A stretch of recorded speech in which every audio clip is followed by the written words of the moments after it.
Historia de la filosofía, volumen 1, sección 74, parte tercera, filosofía escolástica, capítulo 1, los orígenes de la escolástica. Esta es una obra del maestro Nicolás Abagnano. 173, caracteres de la escolástica. La palabra escolástica designa la filosofía cristiana de la Edad Media. El nombre Scholasticus indicó en los primeros siglos de la Edad Media el maestro de artes liberales, esto es, de las disciplinas que constituían el tridio, gramática, lógica o dialéctica y retórica, y el cuadridio, geometría, aritmética, astronomía y música. Luego se llamó Scholasticus también al que enseñaba filosofía o teología, cuyo título oficial era el de Magister, Magister Artium o Magister in Theologia, y que desarrollaba sus lecciones primeramente en la escuela monacal o catedral, después en la universidad, Stadium Generale. El origen y el desarrollo de la escolástica se relacionan estrechamente con la función de la enseñanza, que determinó también la forma y el método de la actividad literaria de los escritos escolásticos. Puesto que las formas fundamentales de la enseñanza eran dos, la lectio, que consistía en el comentario de un texto, y la disputatio, que consistía en el examen de un problema hecho con la consideración de todos los argumentos que se puedan aducir pro y contra.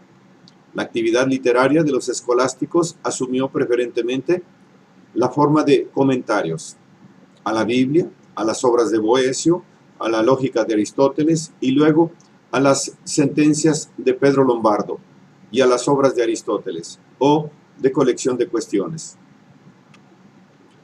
Colecciones de esta clase son los Cud Libeta, que comprenden las cuestiones que los aspirantes a la laurea en teología debían discutir 2 veces al año, antes de Navidad y después de Pascua, sobre cualquier tema, de Cud Libet.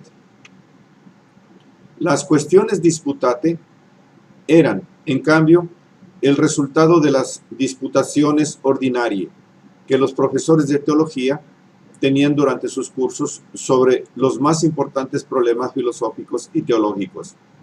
La conexión de la escolástica con la función docente no es un hecho simplemente accidental y extrínseco, sino que forma parte de la naturaleza misma de la escolástica. Toda filosofía está determinada en su naturaleza por el problema que constituye el centro de su investigación, y el problema de la escolástica era el de llevar al hombre a la comprensión de la verdad revelada. Ahora bien, este era un problema de escuela, o sea, de educación, el problema de la formación de los clérigos. La coincidencia típica y total del problema especulativo y del problema educativo justifica plenamente el nombre de la filosofía medieval y explica sus rasgos fundamentales. En primer lugar, la escolástica no es, como la filosofía griega, una investigación autónoma que afirme su propia independencia crítica frente a cualquier tradición. La tradición religiosa es, para ella, el fundamento y la norma de la investigación. La verdad ha sido revelada al hombre por medio de las Sagradas Escrituras, a través de las definiciones dogmáticas que la comunidad cristiana ha puesto como fundamento de su vida histórica, a través de los padres y doctores inspirados o iluminados por Dios. Para el hombre se trata solamente de acercarse a esta verdad, de comprenderla, en cuanto sea posible, mediante los poderes naturales y con la ayuda de la gracia, y de hacérsela propia para ponerla como fundamento de su propia vida religiosa. Pero aún en esta tarea, que es propia de la investigación filosófica, el hombre no puede ni debe confiar en sus propias fuerzas. Aún en esto le ayuda y debe ayudar la tradición religiosa, suministrándole, por medio de los órganos de la Iglesia, una guía iluminadora y una garantía contra el error. Se trata, pues, de una obra común más que individual, de una obra en la cual el individuo particular no puede ni debe confiar solamente en sus fuerzas, sino que puede y debe recurrir a la ayuda de los otros, especialmente de aquellos a quienes la Iglesia misma reconoce particularmente como inspirados y sostenidos por la gracia divina. De aquí el uso constante de las autoritates en la investigación. Autoritas es la decisión de un concilio, una frase bíblica, una sentencia de un padre de la iglesia.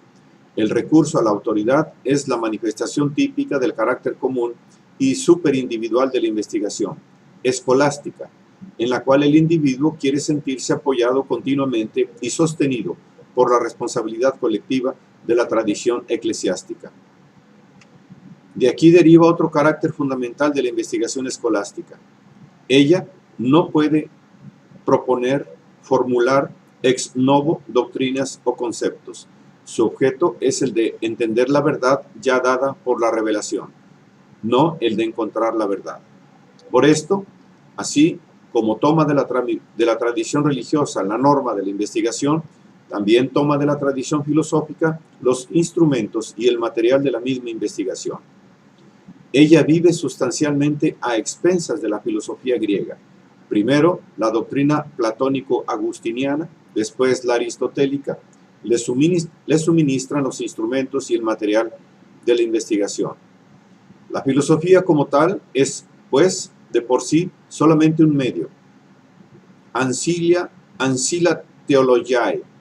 Naturalmente, las doctrinas y los conceptos que se emplean para este objeto sufren una transformación más o menos radical de su significado primitivo.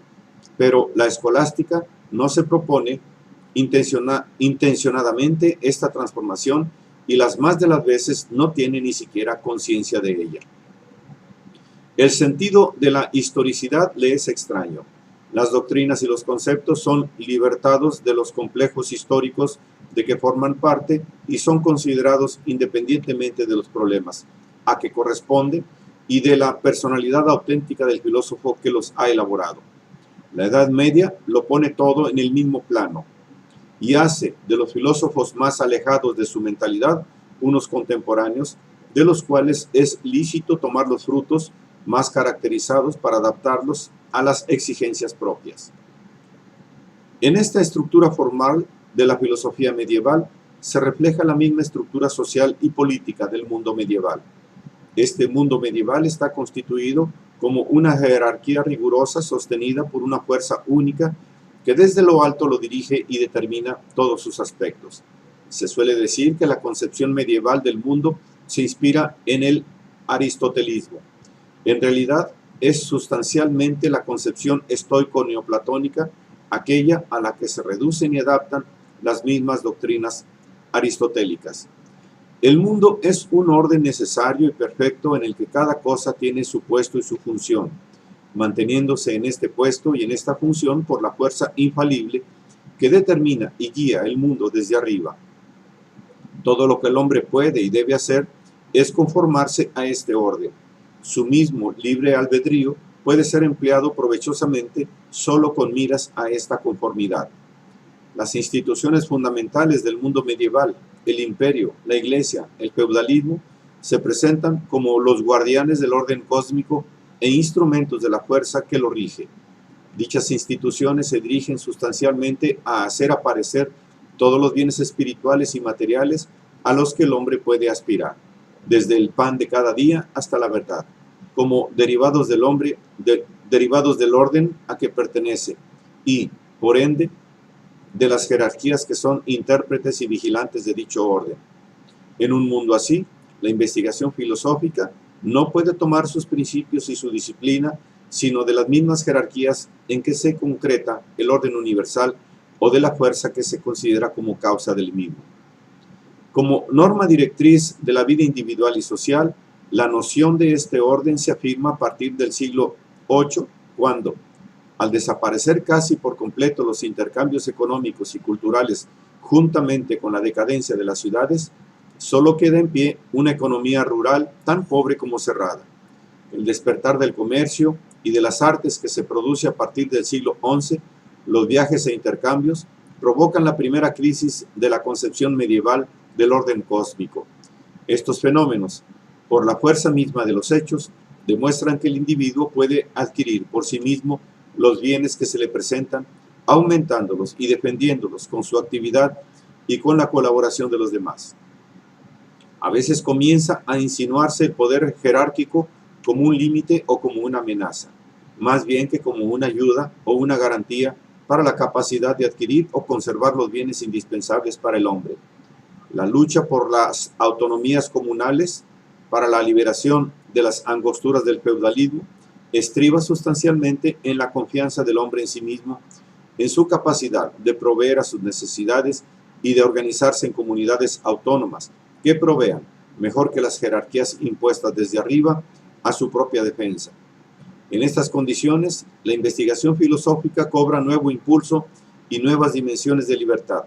Todavía no se ponen en duda sus presupuestos jerárquicos y todavía siguen reconociéndose sus límites y sus condiciones sobrenaturales. Pero la parte debida a la iniciativa racional del hombre se extiende y se refuerza, y dentro de ciertos campos y de ciertos límites se reconoce esta iniciativa como legítima y eficaz. Por lo tanto, se trata de establecer claramente los campos y los límites en que es tal, y se cree de esta manera haber realizado un perfecto acuerdo entre la razón y la fe, es decir, entre la verdad que el hombre puede alcanzar con sus poderes naturales y la que se revela desde arriba y se le impone por las jerarquías. Pero también este equilibrio comienza a romperse a partir de los últimos decenios del siglo XIII. Sin embargo, no se renuncia entonces a la fe ni se denuncia en su totalidad la concepción jerárquica del orden cósmico, sino que se extiende y se refuerza al ámbito de la iniciativa racional, empeñándose la investigación filosófica en dominios que nada tienen que ver con los objetos de la fe y en los que ella puede proceder con sus fuerzas autónomas. Sobre este desarrollo, que comprende tanto los aspectos sociales y políticos como los filosóficos del mundo occidental en los siglos de la Edad Media, se funda la caracterización de la filosofía escolástica como problema de la relación entre la razón y la fe, y su periodicidad fundada en el modo distinto de resolver este problema. Claro está que, desde este punto de vista, el problema de la relación entre la razón y la fe no es un problema puramente especulativo. Además, es un problema especulativo que puede considerarse a base del cotejo entre los textos filosóficos y religiosos con sus interpretaciones e implicaciones. Pero no es esto solo. Sobre todo, es el problema de la parte que puede y debe tener la iniciativa racional del hombre en la investigación de la verdad y, por lo tanto, en la dirección de la vida singular y asociada, frente a la que debe tener el orden cósmico y las jerarquías que lo representan. Por eso, es también el problema de la libertad que el hombre puede reclamar para sí y de las limitaciones que esta libertad debe encontrar en las jerarquías que gobiernan el mundo. Por último, es también el problema de los nuevos campos de investigación, la naturaleza, la sociedad, que se abren al hombre a medida que éste reivindica una mayor autonomía para su razón. Entendido el problema escolástico en los términos que se dejan expuestos, puede aprovecharse fácilmente para darse cuenta de la continuidad y de la variedad de las concordancias y de las polémicas del pensamiento medieval. Este problema permite percatarse de que la ortodoxia y la heterodoxia religiosas forman parte igualmente de este pensamiento, como lo forman también las especulaciones políticas y los intereses redivivos o renacientes por la naturaleza o por la ciencia, y que las tendencias heréticas, las rebeliones filosóficas, teológicas o políticas que siempre lo han caracterizado, aunque en diversa medida, constituyen sus aspectos históricos fundamentales, con el mismo título que las grandes síntesis doctrinales en que la iniciativa racional del hombre y las exigencias de la fe y de la jerarquía eclesiástica parecen haber hallado un resultado comprometido. Lo que este concepto del problema escolástico excluye es el intento de considerar la propia escolástica en su conjunto como una síntesis doctrinal homogénea, en la que se unifiquen y se fundan las contribuciones individuales. Esta noción de la escolástica ha sido sugerida por la voluntad de privilegiar el aspecto por el cual es ella, o presume ser, concordancia plena y definitiva entre la razón y la fe, aspecto característico de la síntesis tomística. Ahora bien, este privilegio carece de la base histórica y no tiene más efecto que el de excluir de la escolástica considerada como la única filosofía viva de la Edad Media, una parte importante de los pensadores medievales. La base de este privilegio la constituye una preferencia ideológica, historiográficamente insostenible.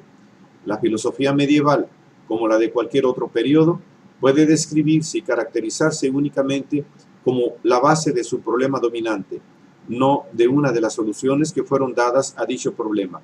La continuidad de esta filosofía puede reconocerse solo sobre el fundamento de la unidad de su problema y de las diferencias de sus soluciones, y la periodicidad de la misma solo puede efectuarse sobre la base del predominio de una u otra de las soluciones fundamentales.